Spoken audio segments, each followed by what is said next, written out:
You're listening to TFP, the fan's perspective. Let's go.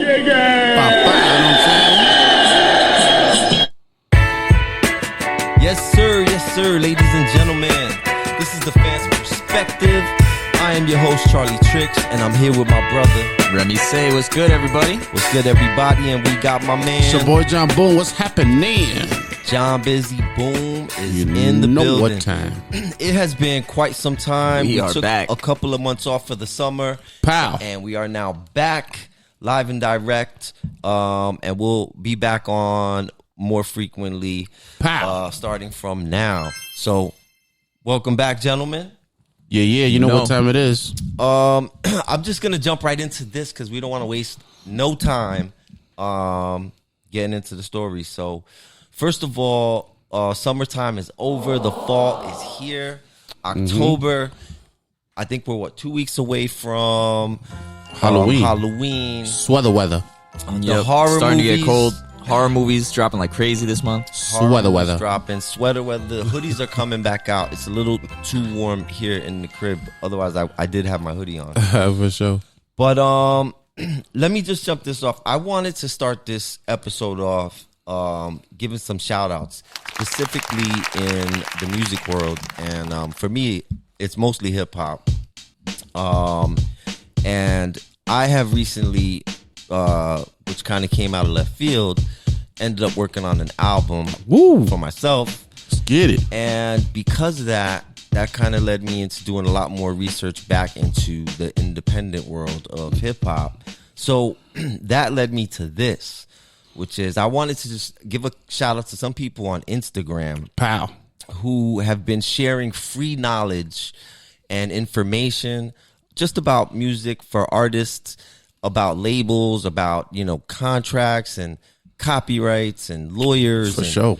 Different stuff. So first of all, the first one I wanted to give a shout out to was Demiza, who, several months back I found him online and it was just him sharing stories on IG and just lots of insightful information. Word. Lots of breakdowns about, what's going on with the Spotify world and how it's impacting artists, independent artists, and just trying to develop a new platform that's mutually beneficial for all the people along, which includes like the beat makers, producers, the managers, all that stuff. So shout out to Demiza for that free information. How? It's like gold. Another shout out I want to give is to the Promo God 33 on Instagram. Let's go.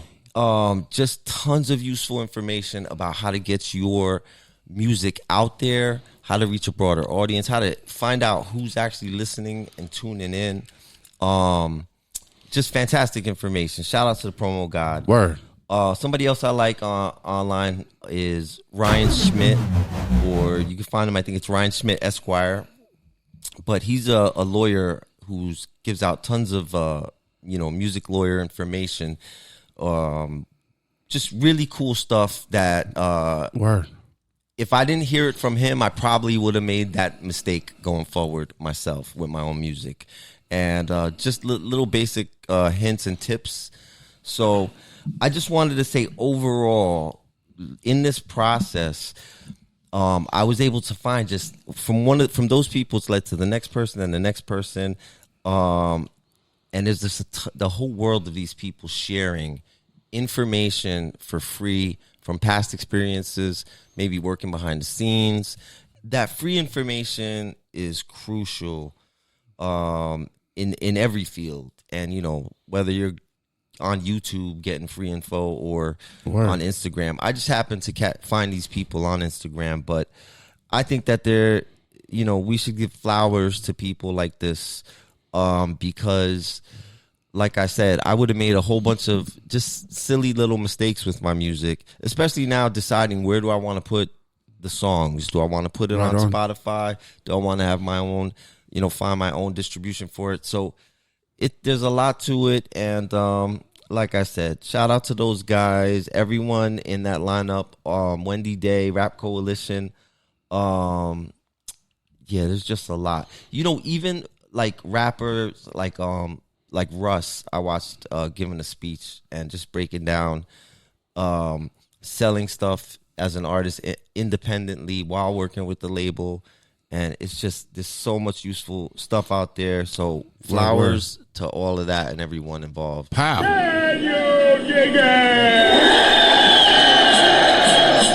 Yeah, so moving right along, like on the hip hop tip, I was just mentioning to these guys that I had seen also on Instagram, LaRussell doing the independent movement thing, and it was his 30th birthday. He did a celebration there where he threw a festival, and the cool thing I thought was that they did this. There was no price. It was like you pay what you want, you pay what you feel it was worth, and they sold it out, which is really cool to hear. But what was really even better, cooler for me was the people leaving the event, that they were being interviewed and talking about the event after, and just how amazing it was. You know, they had stuff sectioned off for the kids to do. They were giving out free ice water throughout the whole event. Word. It was a real community vibe. They had all local vendors, local food trucks and stuff like that. And, you know, like Remy was asking, I wonder if that was sustainable money-wise. I'm not really sure, but I love the idea and the concept of it, especially as someone like myself. We used to do the Shallow Waters barbecue. So I know what it is to try to put on a community event, and now this is like obviously was at a much bigger level. Word. But it's a really cool story. It's like a wholesome hip-hop story. It looks you know? nice. Something I would hope that they could put it on with some type of frequency and have it be something that they could build up, you know, and it should be more common to have those types of hip-hop shows and celebrations. For the Sounds streets. great, but the reason it would either sink or swim is going to be if they can show profits or some type of reason for it to be sustainable. Maybe the community itself is the reason that it's sustainable, is because, you know, everybody's in on it. You know, they put it together. It might be easier to organize that way. You bring those, and I'm all sure that local. I'm sure he's doing good, and you know, for him, for LaRussell, also he belongs on that first list because he was doing like free game Fridays where they would just you know, basically give out free game about, you know, music world, business and stuff like that. So very cool stuff. I'm liking what I'm seeing in for that the world. Streets. I am. But anyway, that's my spiel on hip hop. Speaking of hip hop too, there was something else which drew a little bit of attention, which was our boy from the Big Three, J.Cole, popped back out. Let's go. Dropped the song, and he did address the battle. Kendrick and Drake. But yeah, I've been talking for a minute. You got any of you guys got something to say about that song? Yeah, I haven't heard it. Yeah, so I mean, the summer kicked off, you know, kind of kicked off with the Drake and Kendrick beef was one of the big stories. Not Like Us became like one of the biggest songs going into the summer and through the summer. And the story of the beef was real big. We covered it. We had some discussions about it. And Cole's role in it was a little funky because, you know, he was on the first track he caught the first few strays, you know, fuck the Big Three, it's just Big Me. But Cole then came out with his own diss track to Kendrick and then pulled it back and apologized. Oh, yeah. And initially, people, like, really trashed Cole for that. Like, Word. come on, dude, you bragged too much to do this. But then, when people saw what Kendrick did to Drake, it was kind of like, nah, we get it. Thank God. Understood. He dropped out early. Yeah, and there was, like, a viral run of memes about, like, where Cole was now, just chilling, relaxing, watching this all unfold. So now he dropped this track, and I feel like it was unnecessary at this point because of how that all went down. But it has some really good bars. There's like a YouTube bar that's really good that I can't recall. Now, exactly. is the song like him trying to diss again, or is it more kind of like... It's kind of him addressing it, but trying to be like, you know... So here's my problem with it. It almost feels like he's trying to say he's above the fray. Oh, you know? Okay, got you. I think I have some... but it's almost like him saying he's above the fray a little bit, but he also does a lot of like saying, you know, trying to encourage Drake, like, you know, keep your head up. You're still, you know, it's about the music and stuff like that. Oh, okay. I got you. You know, for me, what I heard was like he does give a shout out to both Drake and Kendrick. Word. And what he does is when he addresses it is he's essentially saying, I didn't step out of the beef because I was scared. I wouldn't have lost the battle, believe me. But he would have lost a friend fighting in that battle is what he was saying. Okay. But now I kind of have an issue with that because we heard your first diss track. You were going to lose that battle. But I will say It's the worst diss track in the whole series. Yeah, it was tracks. I will say this. What J. Cole did on that song lyrically was, in my opinion, it was his attempt to say, I'm this nice. Don't fucking sleep on me, you know. And to be honest with you, he destroyed the song. I mean, lyrically, it's dope. If you're a writer, what he did lyrically, bar for bar on that song, it's just the reason why he was initially in the conversation of the big three. Yeah. And I think it's just restating that. But it is, in a way, it is a little bit poking the bear. I can see that side of it. You know what I'm saying? Because it's kind of like, you know, I wouldn't have lost if I wasn't, but I did dip out. So the bars are, I wouldn't have lost a battle, dog. I would have lost a bro. I would have gained a foe. And all for what? Just to attain some mo. And then he's got a line that's like, I pulled the plug because I've seen where that was about to go. They wanted blood. They wanted clicks to make their pockets grow. Now, I think some of the ways he addresses the way Kendrick and Drake went at each other is like, it's sort of right, but it's also a little too much of the like, I won't get down in the dirt with them for that. When he's had back and forth with MCs before, you know, it's kind of like, dude, I still kind of don't buy it. I think.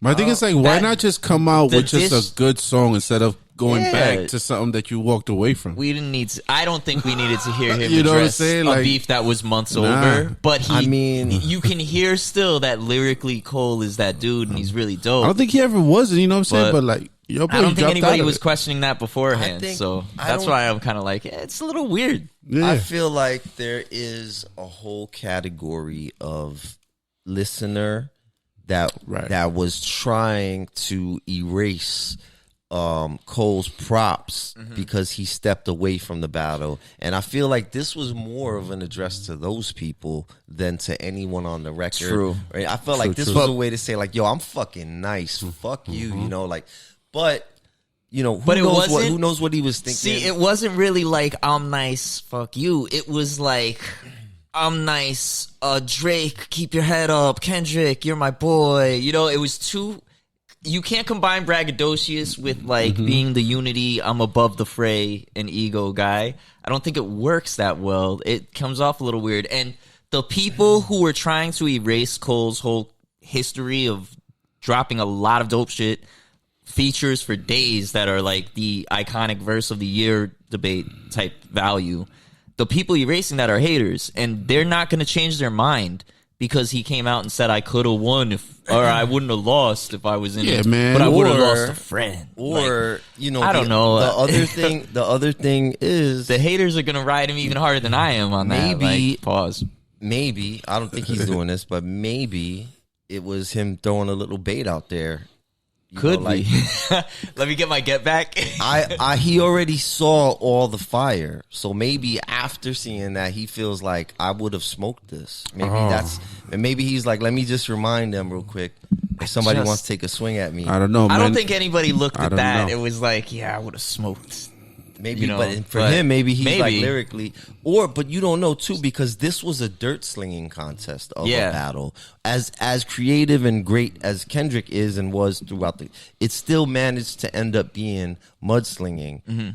So who knows what mud he had to throw? You know what I'm saying? If he had any at all, he didn't. And that's the one thing I'll say. He never strikes me as the type that would have done that type of mudslinging. You know.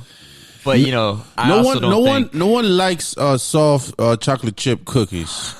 We like our cookies crunchy, aka hard pulse. What if it's fresh out the oven? Yeah. It's been warmed up. Yeah, but you know, a scoop of people ice cream. prefer crunchy. Yeah. You don't have a soft. To each their own. You don't have soft chocolate chip cookies in the cover, do you? But you got crunchy. All right, I don't know what it means, but shout out to J.Cole. It was a fire song. I'm happy to hear him back in the lineup. We'll see. One thing I will so much say, better than the verse before that. Somebody pointed out that all three artists have released new songs lately, and none of them have those songs on DSPs. So that is a sign on its own. DSPs are just digital streaming platforms. So these guys have been releasing music and kind of testing the waters to see how the songs do before just dumping them out, onto whatever platform. So interesting to see them each dipping a toe in the water. It's not like Cole came out and was like, here's another album release on the sneak tip. Yeah, no. He came out and did one track and was like, let me see how this goes. J. Cole needs to do another track with Trey Songz, man. That's what I need. I need one of those. Hey. All right, man. Get the Dreamville team together. Drop some features. That's a dream team. Put a just to make this the album, man. Just to make this conversation more spicy, I'll add in a unproven rumor. I did hear this week. Oh God! On a podcast, which is probably the most reliable form, including us. So I did hear that right before Tupac was killed, he and Biggie had already had plans to unite, and they were going to do a Biggie Tupac album. They were in talks. It was agreed upon.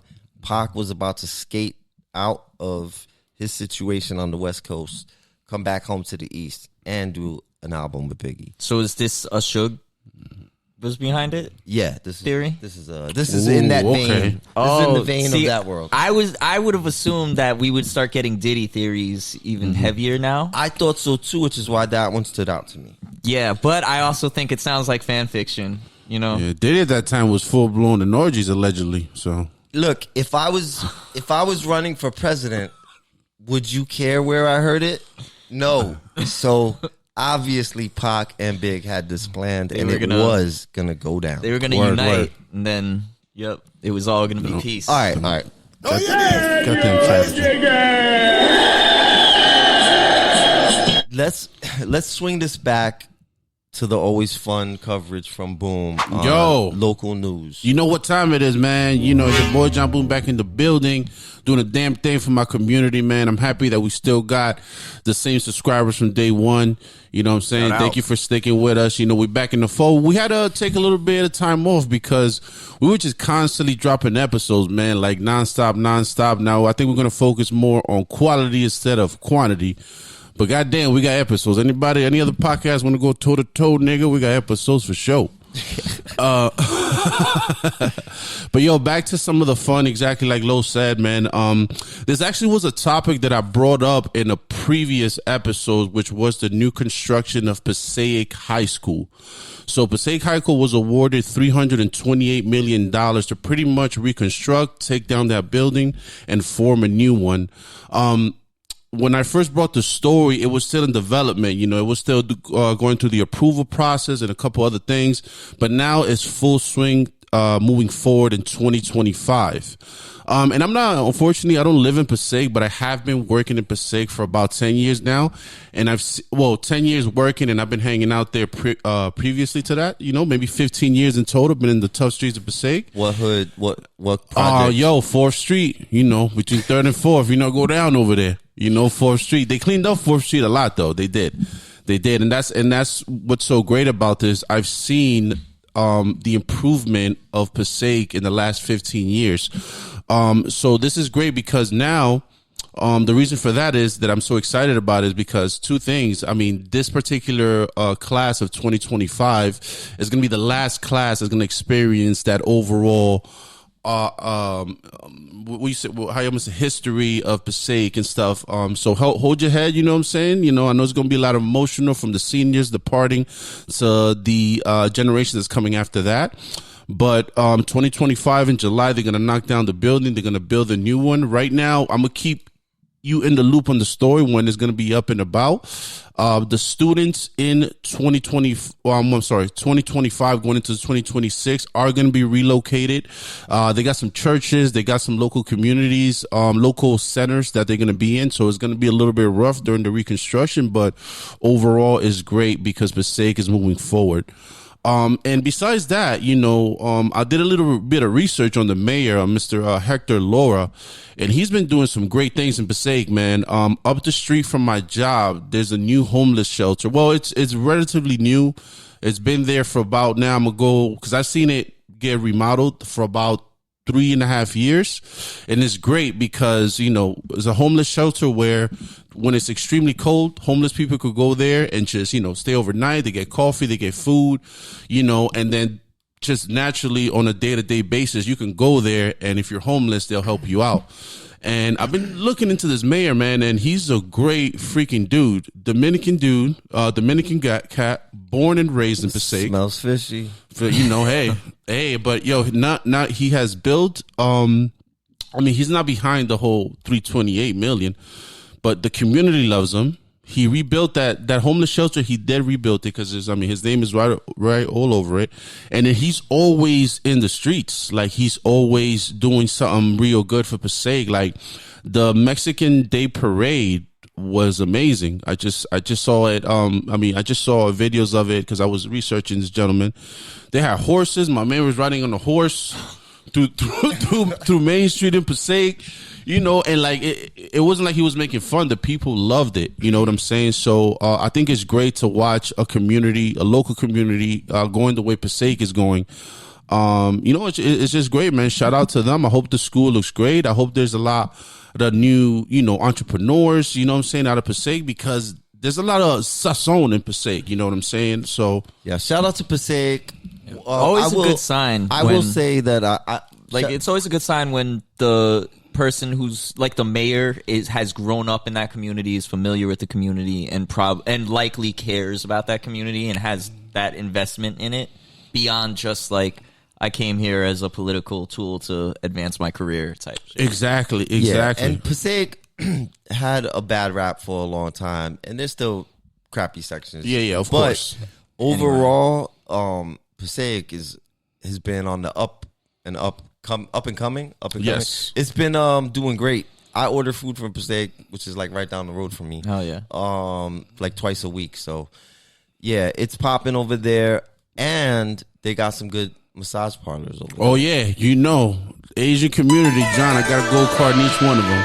You let me know, DM me when this come out. I show you the spots. I give you the discount code, jhanboom. You know what I'm saying? Let me know. Hey, I'm in the streets. Speaking of, since we're giving props to Passaic, let me give props to the area I'm in, which is East Rutherford. Ooh. And also Rutherford, because over here you can always find events going on. There's restaurants all up and down this area. You can get any type of food you want, just like a walk up the road. Anything. And just today, like this whole weekend, there's a street festival about 3 blocks from here, which we're going to dip out to after this. Hell yeah. And food delicious up and down. People everywhere. Thankfully, the weather's beautiful. So shout out to my community, East Rutherford. Yeah, let's get it. Doing their thing. It's done more and more since we moved here. They've got more and more events, more and more reasons. Yeah, I'll tell you about this town. Be out and about. I know more of my neighbors and more like individual people in this community than a lot of towns that I've lived in, with the exception of maybe Bergenfield, where I spent years and years growing up. Bergenfield. Then we knew everybody. But just from moving around town to town as I got older, there was some towns where I didn't even know my next door neighbor. Couldn't spot them in a lineup. Like, don't even know what they look like. Terrible. But here, I know it's like I know the whole block. Over here, I mean, it is a different community. I know the crossing lady across the street, like people in all the local stores. So yeah, shout out to my community. Good vibes. Here. It's always good.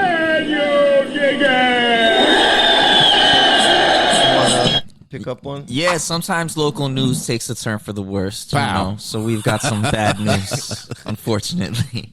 So this is an interesting one, though. The Supreme Court of New Jersey has suspended a Bergen County judge from judicial office without pay for 3 months after he was accused of committing 3 judicial violations by posting inappropriate TikTok videos of himself over a 2-year span. So, that's great.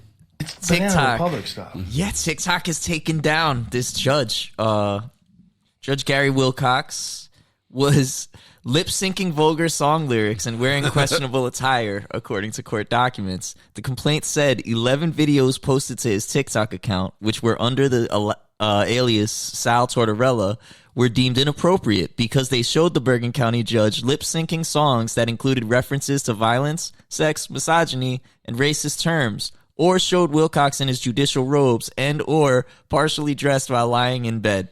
Now, the one thing I'll say is the songs aren't crazy offensive to me. They're bops. Some of the songs mentioned in the complaint were Jump from Rihanna, Sure Thing by Miguel. That is a jam. That's a great song.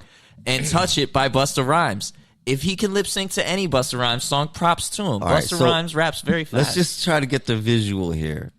You got this judge geared up, half naked in his judge robe. They don't even describe him being half naked in his judge robe. Half They're putting dressed? together. They said, they said half partially dressed, but they don't say. All right, so he in some scenes he had the robe on, some scenes he was half dressed, but he was singing. He's just lip syncing to the song. I don't know how bad this is. I try to make it sound like it's something, but I'm not getting much. Look, the guy was home dancing around in his robe and singing lyrics. Yeah. And he put it on TikTok. I looked up the complaint for the examples where they describe some of the stuff, and all it is the lyrics to the songs that they seem to have a problem with in the examples they give. They don't mention the half-dressed example here, but they do have, in a third video, one example. In a third video, respondent, while in his chambers wearing a suit and holding cash, pretends to light a match while lip-syncing the following lyrics from Sure Thing. If you be the cash, I'll be the rubber band. You be the match, I will be the fuse. Boom. I mean, that's a good song, man. Painter, baby, you could be a muse. I'm the reporter, baby, you could be the news. That's a bop. Yeah. That is really well written. Shout out. Good choice. Good choice. This Spotify playlist is lit. We need to do more investigating into this because this has Karen written all over it. Respondent recorded a TikTok video of himself wearing a Beavis and Butthead t-shirt while walking through the courthouse with Get Down by Nas playing in the background. The song contains explicit lyrics concerning a criminal case and a courtroom shooting, as well as derogatory and discriminatory terms, drug and gang references, and the killing of a doctor in a hospital who treated another gang member. The Get Down instrumental, play the Get Down instrumental and walk anywhere, and you will feel so cool. That beat is so fire. Okay, I've made my determination in the case. Okay, this is definitely a Karen who does not enjoy good music. Yeah, word. And this judge is feeling life right now. Who walks through the courtroom like that to Get Down, and he's bopping through? But now this guy's putting on TikTok. So, look, we all want to be stars, but I don't really think this guy's doing too much wrong. Yeah. What's the violation? It's a new generation of people we look up to, man. Not to cut the story, but if you're gonna judge the mayor of Passaic, my man dresses down every day. He don't wear suits like that no more. Yo, he might pop in the earring, man. Like, you know what I'm saying? He might be listening to Anthony Santos and bachata on the way to the courtroom. Is he gonna get the same penalty because of that? I don't. Generally, good use of certain people in influential positions have used social media to get messages across that are very important and very helpful. So in some cases, you don't want to discourage. Now, granted, if he's just bopping to some, jams, I don't think you necessarily need to be doing that in your judge's robes, on TikTok. But to each his own. I'm not too offended by that. And also, what he claims is that he never intended for the posting to be seen by the public at large. And he later changed the settings on his account to friends only. And you know what? That makes sense to me. If you could do whatever the hell you want. If I'm following you because we're homies, I don't care what you're doing. Bop in your judge's robes, bro. This case. I'm not reporting it. This case is dismissed. Right All right. on. The judge is innocent. 3 in this months. case. This guy TFP They court. suspended him without pay. without pay for 3 months. And What? this is what bothers me is because we had It all was the probably drama. that lady right there. This is Ginny Thomas, Supreme Court Justice Clarence Thomas's wife, Oh, who also was sending text messages and emails like "release the Kraken" right before the riots on January 6th. And Clarence Thomas did not recuse himself from the cases and did not face any kind of misconduct. Also, Justice Alito, if you look up Upside Down Flag, Justice Alito, January 6th, you'll also hear a story about him and his wife doing some crazy shit. Of this bullshit. And neither of them has a TikTok, but I would certainly suspend them way sooner than this guy hell yeah. for bopping to Nas. Why? Nas is the GOAT. But For let's me. agree with something. Judge Mathis, he's a judge, even though he's on TV, right? He's a certified judge. Judge Mathis listens to hip hop and uses those types of hip hop references during his court hearings. Why hasn't Judge Mathis gotten any backlash from the Is streets? he suspended? Look, we have an award from our previous seasons called the Foxhoven Awards. We're gonna give. And we gave that out to people who we thought earned it. But Foxhoven was based after a man who lost his job and was under investigation and all this weird shit because he was emailing his office and he was sending like send all Motivational Tupac lyrics. Come on now. And he got into all hella trouble for it. But he was genuinely a Tupac fan. And while it was a little maybe weird or awkward for the business place, he was doing, it was all positive what he was doing. He wasn't hurting anybody. It was just, it was a funny situation. Wasn't sending them "Ride on My Enemies" lyrics. Yeah, exactly. Right. He wasn't sending them that. Right. But the whole situation is just that, just like with this, why on earth was energy and time wasted in harassing this man for this silliness? This is something where if your job was upset, they should have pulled him and said, look, that's unprofessional. Don't put it online. If Put that shit on private. Yeah, if you're going to be in your robe. Yeah. And that was that. To make a big deal, and then if you ended up on our show, come on, with this, that's ridiculous. That judge, You don't make the cut. We got your back, Judge. Yeah. We had I want to case see. dismissed. Got your back, Judge Mathis. Let me make all the sure. judges. Let me look into if he's been, Judge that's the thing, true right? to his So- people. so let's jump see. on that. But in this instance, I got Now, his back. Here's the thing, right? I don't mind. I was gonna say, if he TikToks. was doing some corruption, Yeah. if he was scamming the public, if he was like being like doing like taking bribes, some like or something? racist shit with his You know, sentencing, Asian massages, all that shit. but Supreme Court has bribed incidents. but the guy Come on now. posted Accusation. lip syncing on TikTok. Come on, Come on now. Yeah. In 2024, Come on now. And this is why I wanted to call attention to it, because I feel like this guy got a raw deal considering all the other judicial nonsense that I have heard throughout the past couple of years. The TikTok is the least of my concerns. Come on now. all right. Let's move it along. Yes, sir. So, Johnny, What's happening? Are you covering AI today? Yo, we're going AI with it. You know what I'm saying? Keep it going, man. So, I mean, again, in past episode, we've always been very into AI technology. Right now, I can't look at my phone at something, and then 5 minutes later, my phone, the algorithms everywhere on my phone. If I look at a cupcake, now I got 6 places with cupcakes, whatever. You know what I'm saying? But Elon Musk, the popular Twitter CEO or ex-CEO that has made that bullshit ass Cybertruck, the world's Tesla richest guy. narcissist. what you said, man. There's too many R's in that shit. Tesla truck, all the rappers are getting it. He got the Tesla, the actual Tesla, which is very nice on the inside. Now he is trying to sell this new Tesla robot that is supposed to do pretty much everything you ask, from chores, taking care of your kids, bartending, dishes. He said it'll teach your kids and be your friends. Barbecue chicken, all this shit that the AI. But it's kind of crazy because it feels like he didn't really upsell it to the community that was supposed to invest in these type of robots. Now, me personally, there has been a whole genre of movies that have placed the situation as a bad idea. Let's start by the obvious, iRobot, which the robot that this gentleman is trying to make is very similar to the terrifying robot in iRobot. Looks like it minus the facial features. Yeah, they blacked out the screen with the face. Right. So I'm like, you know what I'm saying? Me personally, it's kind of scary to have this. I don't see it being very beneficial.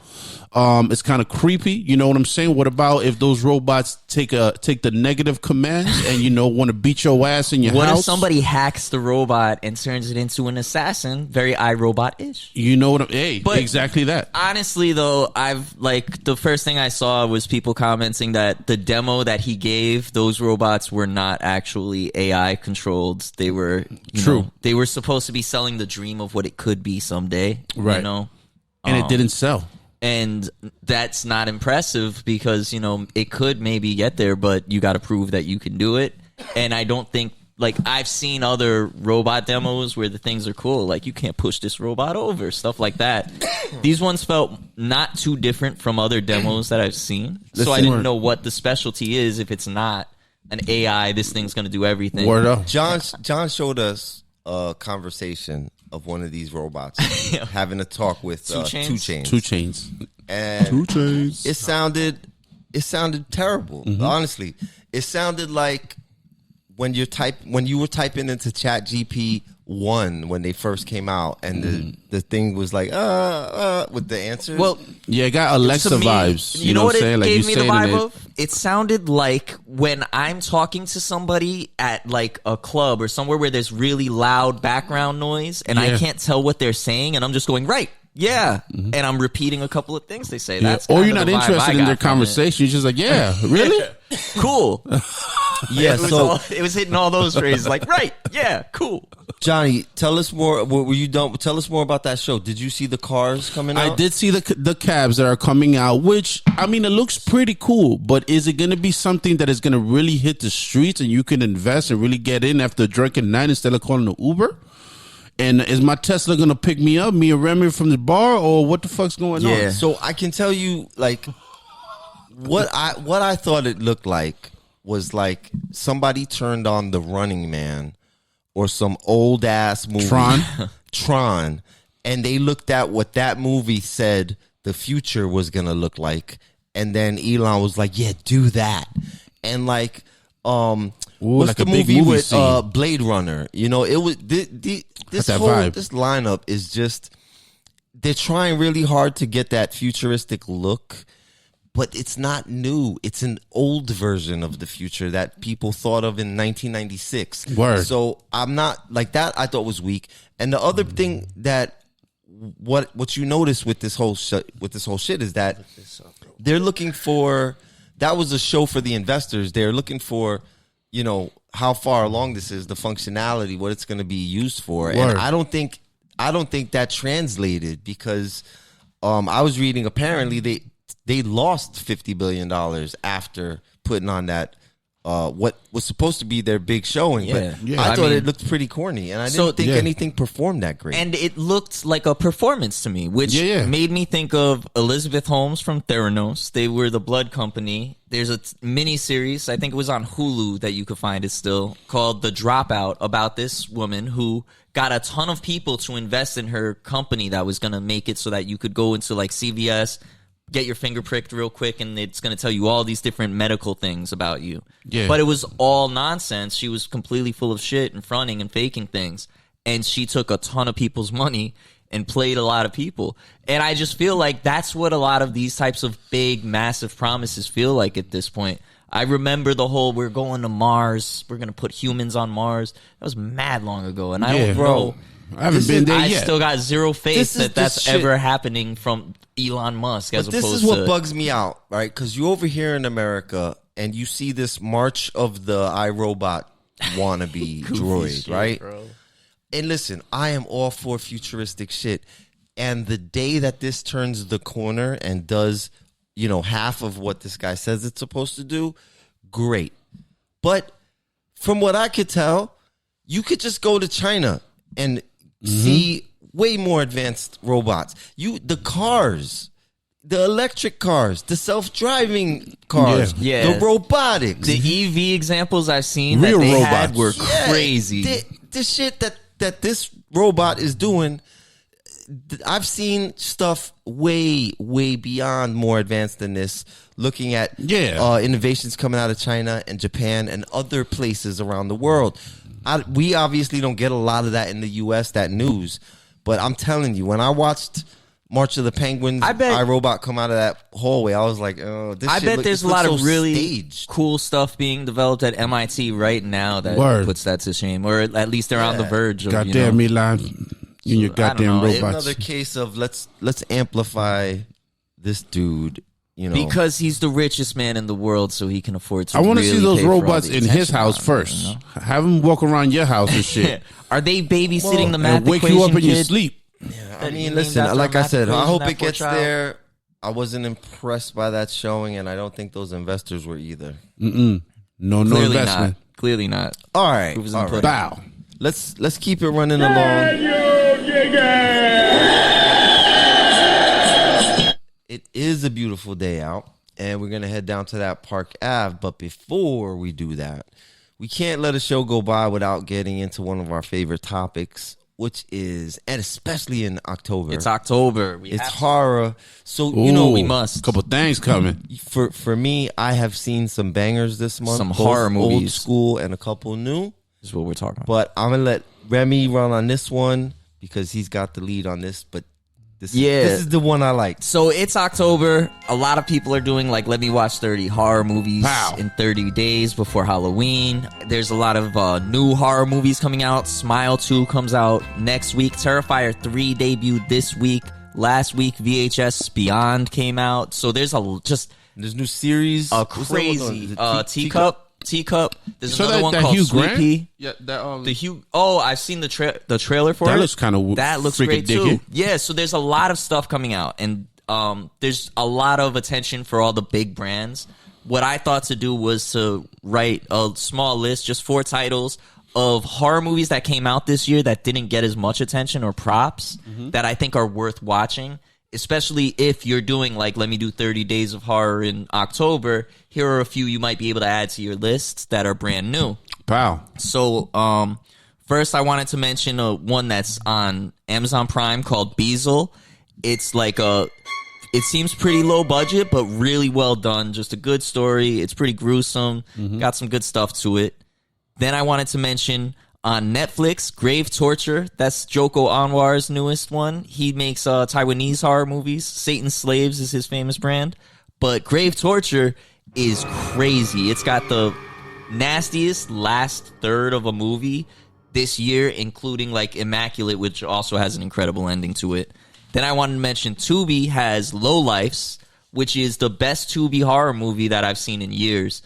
It's actually good. It's essentially a family picks up some creepy locals, and you generally think you know where that's going to go, but this shit goes in 10 different directions. Low from what lives. you I would like expect. that. That sounds Low good. Lives.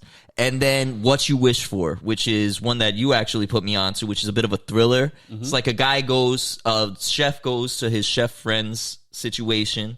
The chef friend is living real nice. Something happens, and the chef friend isn't around, so the guy has to take up that chef friend's job, and it turns out to be a lot more than he bargained for. Ooh, okay. Very, very good movie. What's that very on? intense. I think that one's on Prime too, but Let's I think get I it. had to rent that one. Prime or Hulu. I think Hulu might have it right now. Yeah, one okay. of them has it. One of them is playing it. It switched to free now. Got you. But yeah, I rented it. It was worth it. It was good. Nice. That But was yeah, a real so good those one. are 4 movies that people aren't really talking about that are worth a look to go with all the big stuff that's come out. But yeah, have you guys seen any horror movies that got you hyped for the Halloween season? Yeah, I want to give a shout out to Strange Darling. I thought Strange Darling was excellent. I forget what the lead actress's name is. She killed that role. I'll tell you right now, she did. Her performance is great. Excellent performance. It's another one of those, for the sake of not giving you too many spoilers, I won't say much about the movie because it'll give it all away, but it's excellent from start to finish, and it's another one that takes you in a bunch of twisted directions. Let's say what you can know, because you get it from the trailer, is it's essentially a one-night stand with a serial killer. And what happens after that? Willa Fitzgerald is the name of her. She kills it. She's great. Shout out to Willa Fitzgerald. That role was great. And what's the other dude? Kyle Gallner. Yes, and I love him in like he always kills all his roles. Yeah, I always forget his name, so I wanted to. Yeah, that was dope. I'm trying to think what else. Oh, so I just watched as my throwback Christine. The original Stephen King. Okay. And it's funny because Christine is the type of movie where I think maybe Stephen King did this a lot back in the day, but it's sort of like the first half is kind of like, and it's a long movie. That one's like 2 hours plus. Like the first half, you sense something evil is off. You sense it. But then there's sort of like a supernatural kind of twist to the movie that happens at one point, and that's when it really ramps up and goes off. So I really enjoyed it, and I had I had meant to throw on Carrie, and I threw on Christine. The wrong C. But I was so hooked on watching The Car again that I stuck with it, and I'm glad I did. I had a lot of fun. So that was my throwback. What about you, Boom? Yo, I mean, right now, I did mingle and twingle with Terrifier 2. Oh, I like that. Terrifier is it's a good movie, but it's disgusting. It's a sick, gory movie. Honestly, it was to a point that I kind of laughed at some of the scenes because the way he is beating the shit and demolishing people is crazy. There was one scene, though, that I thought was crazy. Like, it had a turn on it that I wasn't kind of expecting. It was when he appears on the show. Oh, yes. With all so I'm like, the random dream. So I'm like, there's a lot of people here.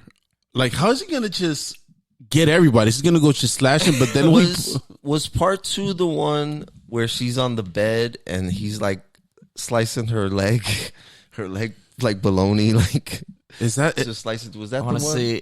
I think so. Yeah. Because it was that. Part 2 was part 1 is the hacksaw where she's hung upside down. Part 1 is one of the most plot, brutally just gory for no reason. There's zero plot to that one. And then part 2 managed to be worse than that. So, but with plot, with some with a final girl and some characters that you actually know. But damn, that movie is fucking crazy. So I part 3 coming now. Yeah, part 3 just came out. Came out this weekend, and I heard the Thursday screening numbers were better than a bunch of movies that you would think that were really successful. So it's really exciting. I don't know if I'm going to be able to convince my girl to watch part 3.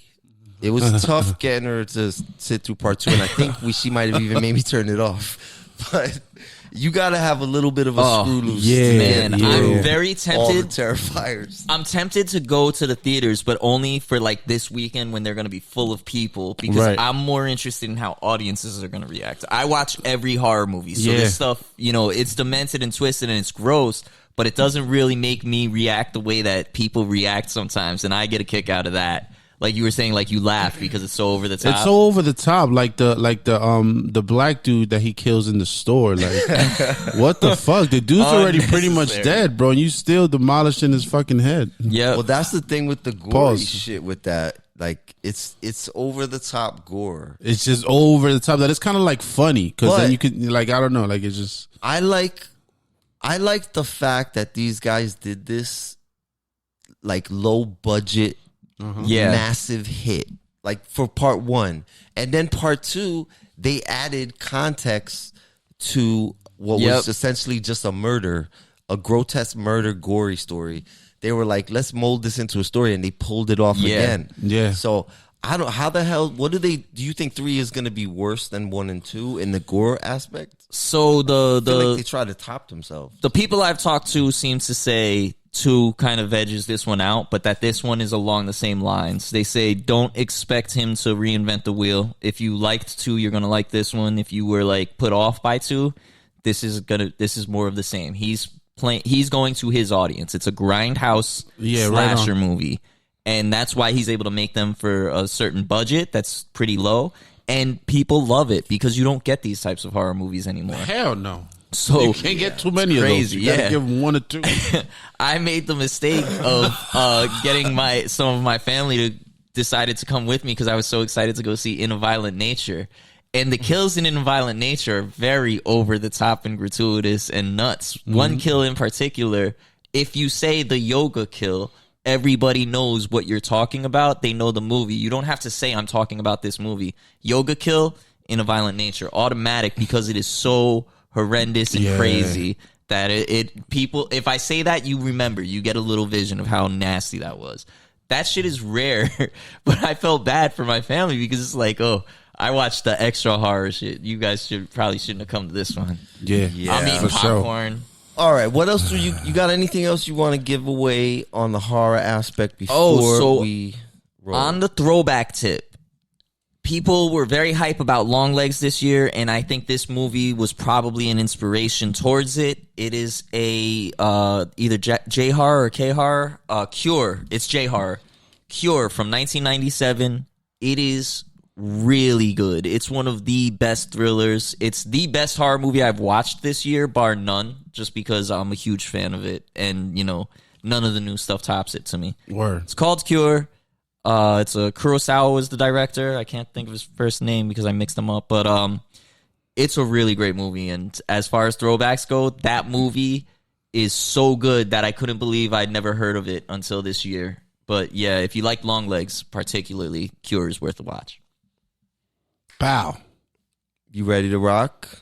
Yep. I'm pretty much done. Shout out to everybody if you stuck with us this long for these how we different roll topics. Back in the streets. We're back. Yeah, if you stuck around this far, thank you very much. Make sure you hit the like, subscribe, all that nonsense you should have done an hour ago. And we'll be back soon. Peace. You're listening to TFP, the fan's perspective.